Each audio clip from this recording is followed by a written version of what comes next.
తప్పుడు ప్రచారాలు చేస్తున్న వారు కాకుండా తప్పుడు ప్రచారాలు చేపిస్తున్న వారు కాకుండా ఈరోజు ఇలా నేను ఒక దోషిలాగా నిలబడి రావడం నాకే కాదు, మహిళలందరికీ ఇది అవమానకరం. ఇది 5 ఏళ్ల కింద ఎప్పుడో మొదలైంది. ఇప్పుడు మళ్లీ తలెత్తింది.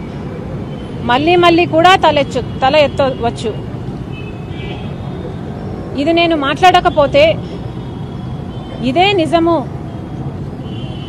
అని కొంతమంది అయినా అనుకునే ప్రమాదం ఉంది. కనుక ఈ తప్పుడు ప్రచారాలు మూలాలతో సహా తొలగించడానికి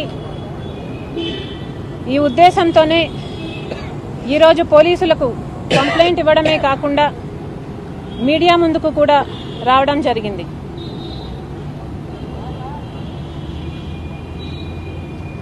నేను ఒక భార్యగా, ఒక తల్లిగా, ఒక చెల్లిగా నా నైతికతను, నా నిజాయితీని నిరూపించుకోవాల్సిన అవసరం లేదు. ఎందుకంటే నా గురించి నాకు తెలుసు, నా దేవుడికి కూడా నా గురించి తెలుసు. కానీ ఈరోజు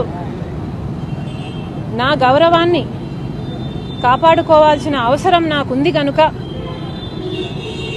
మీ అందరి ముందుకొచ్చి చెప్తున్నా. ఏ ప్రభాస్ అనే వ్యక్తితో నాకు సంబంధం ఉంది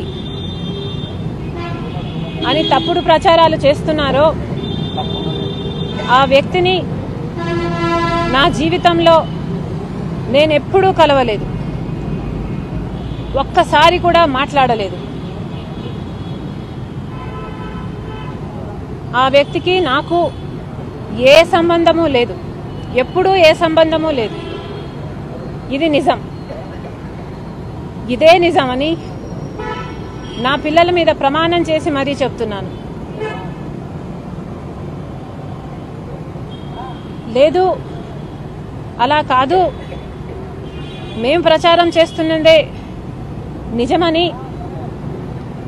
ఈ ప్రచారాలు పుట్టిస్తున్న వారు నాలాగా ప్రమాణం చేసి చెప్పగలరా?